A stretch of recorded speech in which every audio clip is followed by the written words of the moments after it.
We're in the Military Summary channel, and today we will discuss the situation in the world on the 30th of June of 2026. Today we have lots of very interesting updates, so let's start.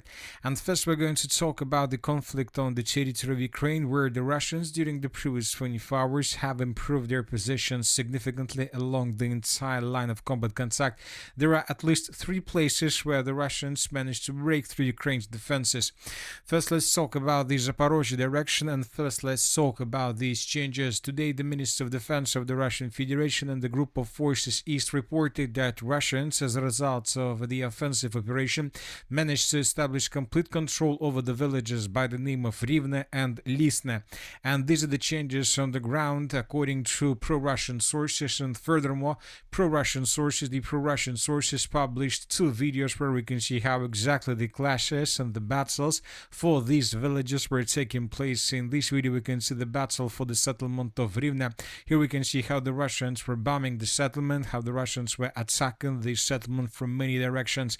And in this video, we can see the battle for the settlement of Lisnoye.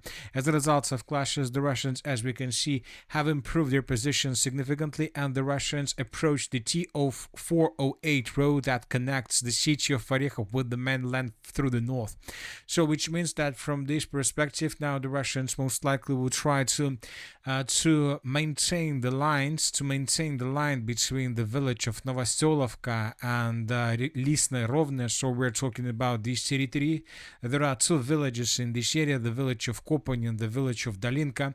Now most likely the Russians would be focused to take these villages under complete control and to shorten the lines and to shorten the distances. Furthermore, we believe that the Russians would also try to shorten the lines and the front line between the settlements of Novostolovka and Malotokmachka.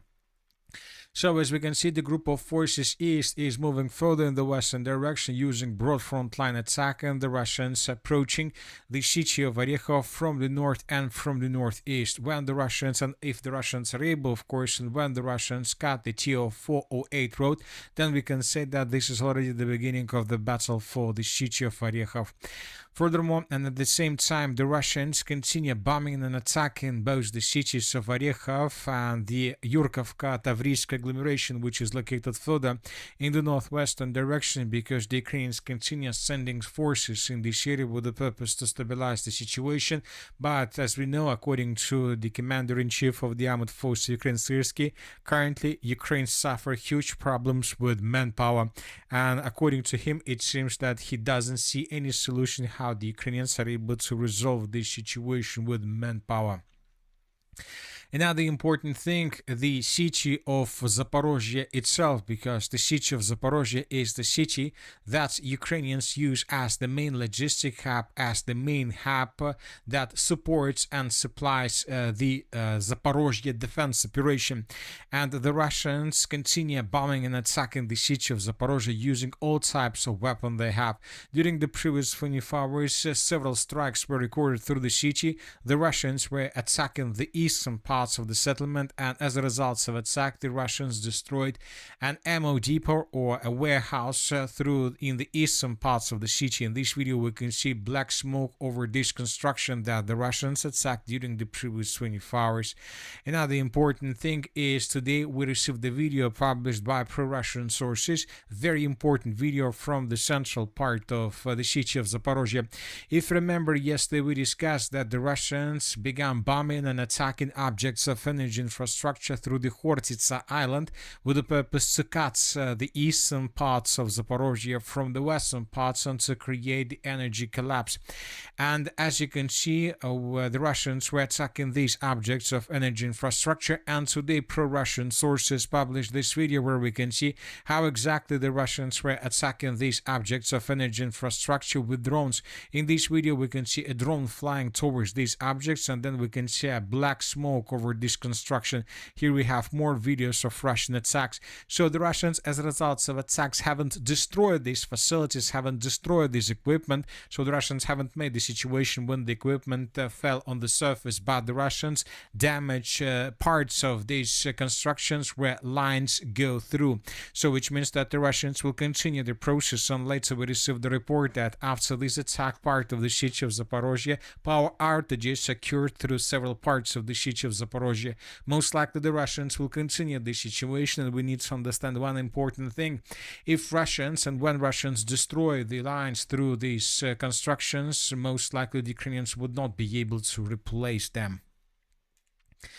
Now let's move further and let's discuss the situation in the Dnipro direction. During the previous 24 hours, probably the most important updates we received from this area. As you can see, the map has been adjusted significantly, and these changes happened unexpectedly, completely unexpectedly, and these are the changes on the ground between the dates. This is the end of the 29th of June of 2026, and this is the end of the 30th of June of 2026. As you can see, the Russians improved their position significantly, and the most important thing that the Russians, according to different very reliable pro-Russian sources, managed to break through Ukraine's defense to the east of the city of Dobropillia and to answer the city itself. So the entire eastern parts of the city of Dobropillia and the Dobropillia agglomeration is already under complete Russian control. This information today was provided by very reliable pro-Russian sources. So the Russians, as you can see, managed to take under complete control these facilities, and the most important, the Dobropolskaya mine, this object of mine infrastructure, this industrial area, the most important stronghold of the city of Dobropolya, is already partially under complete Russian control. Furthermore, the Russians, according to information we have, managed to encircle the contingent of the armed forces of Ukraine on the territory of the city of Belitska, which means that in coming days the settlement of Belitska may fall in Russia's hands. But once again, the most important thing is not the city of Belitska, but the city of Dobropolya. A few days ago, the president of the Russian Federation stated that there are no more defense lines behind the city of Dobropolya. So the Ukrainians managed to prepare defensive lines along the entire line of combat contact behind many towns and cities across Ukraine, but the city of Dobropolya is something like an exception from this rule. The president of Russia stated that if Russians take under complete control the city of Dobropolya, then most likely the Ukrainians would not be able to show any resistance almost till the city of Kharkiv. So this is the most important situation, and as of the current situation, as of the current configuration of the line of combat contact, we see that Russians already control up to probably 10% of the Dobropolya agglomeration, and the Russians continue advancing. So we believe that in coming days we will receive more updates on this matter, but obviously this is a complete disaster for the armed forces of Ukraine through the northwestern parts of the Donetsk region. If Ukrainians lose control over the city of Dobropolya, the Russians would be able to continue offensive operation further in the northwestern direction by outflanking the most powerful strongholds of the armed forces of Ukraine. And from these positions, the Russians would be able to attack the city of Lazova, and the most important thing, from these positions, the Russians would be able to attack the city of Kharkiv from behind. The front line, as we can see, collapses, and we see that the Ukrainians are not able to stabilize the situation, despite the fact that maybe sometimes the Russians are not moving very fast, but we see that the most important defensive lines of the armed forces of Ukraine have been already passed by Russians. Moving further, and let's talk about the Kramatorsk direction. During the previous 24 hours, the Russians have improved their position significantly.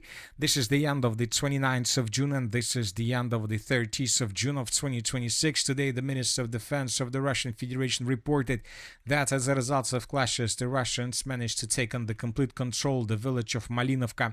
Based on this report, we have adjusted the map. We see that this is already the second village on the Ukraine side of the Seversky Donetsk-Donbass Canal, right in front of the city of Kramatorsk. There are several more villages left right in front of the Slaviansk-Kramatorsk agglomeration. Most likely now the Russians would focus themselves in the direction of Nikanorovka, and the Russians would try to take under complete control the settlement of Orikhovatka, and of course the Russians would continue their offensive operation towards the settlement of Nikolaevka. It seems that the battle for the Slaviansk-Konstantinovka agglomeration may start much faster than expected and much faster than Zelensky believes. Frie fejrer jubilæum, men gaven, den er til dig. Lige nu får du nemlig også et gavekort på 750 kroner, når du melder dig ind. Se tilbud og vilkår på frie.dk. Every second. Blood of my blood. Bone of my bone. Now let's move further. As for the rest of the front line, we have some changes. So we have changes through the northern directions. We have changes in the Sumy area. According to the group of forces north, according to independent mappers, according to reliable sources, during the previous 24 hours, the Russians also have improved their positions in this area. And these are the changes on the ground between the 28th and the 30th of June of 2026. We see that Russians continue improving their positions right in front of the city of Sumy. The Russians entered at least 4 villages in this area, and the group of forces north stated that the clashes are taking place through 4 settlements in this direction. We're talking about Hotin, Pisarevka, Novosich, and Marina. And if this defensive line collapses, this can lead to unpredictable consequences to the city of Sumy itself. And one thing is clear, that if this defensive line collapses, then most likely the Ukrainians would be forced to announce the Sumy evacuation. As we discussed during the previous video, several local sources are surprised why the Ukrainian authorities still haven't announced a mandatory evacuation from the city of Sumy. Maybe they don't want to spread panic through this area, but one thing is clear, that this process is inevitable. But it seems that Ukrainians, Zelensky believes that maybe he understands and he knows how to change the situation. Another important thing is that today the commander-in-chief of the armed forces of Ukraine, Syrsky, stated that Russians prepare the Chernigov offensive operation. Probably this offensive operation would be also under control of the group of forces north, and according to him, the Russians began concentration of troops through this area, and in coming days some major offensive may happen. The Russians would first establish complete control over the villages along the border. This may happen very fast, and then the Russians would start moving further in the southern direction with the normal pace of offensive that we can see right now, according to any direction along the line of combat contact. Also, during the previous 24 hours, the Russians carried out a massive attack, not a massive, but a daily attack on the territory of Ukraine using 154 drones, and as a result of attack, several gas stations were destroyed. The Russians destroyed a gas station to the north of the settlement of Glukhov.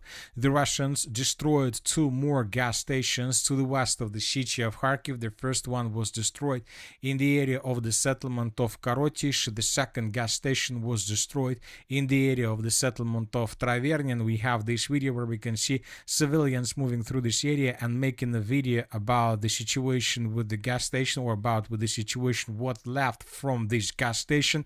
And this is already MO3 roads. During the previous days, the Russians have already paralyzed the roads like M29, and now the Russians are tasked to paralyze MO3 road, and the Russians seems managed to paralyze R46 roads in the past between the cities of Sumy and Kharkiv. So we see that the Russians continue isolating of the city of Kharkiv, which means that the Russians indeed have some plans to carry out an offensive operation in this area as well.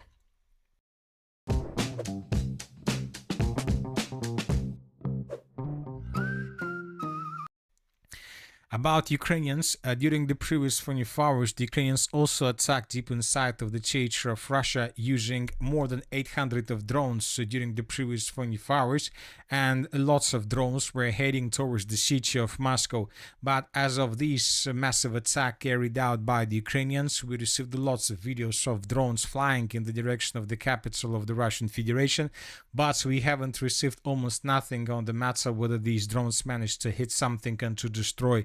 It seems that this attack was repelled, and this is already a 6th attack carried out by the Ukrainians that was repelled by Russians. We are talking about attacks using drones. We are not talking about attacks using missiles, because it seems that the Russians found a solution how to intercept Ukrainian drones, and the Russians still don't have, let's say, a stable solution how to intercept missiles, but the Russians are working in this process. So the situation is quite critical for the armed forces of Ukraine, because if this is the exactly situation, the Russians managed to find a solution how to destroy Ukrainian drones and how to intercept them. This means that this is something like a breaking point in the conflict on the territory of Ukraine. And another and the most important thing is that according to information we have, according to everything we have within the next 72 hours. There are very high chances that the Russians would carry out a massive attack or maybe even a mega attack along the entire territory of Ukraine using hundreds of drones and more than 60 missiles. Another important thing, very interesting statistics about gas stations. According to media, in Ukraine there are about 6,000 gas stations, but there are cities where not a single one remains due to shelling, says Ukraine fuel expert Dmitry Lushkin.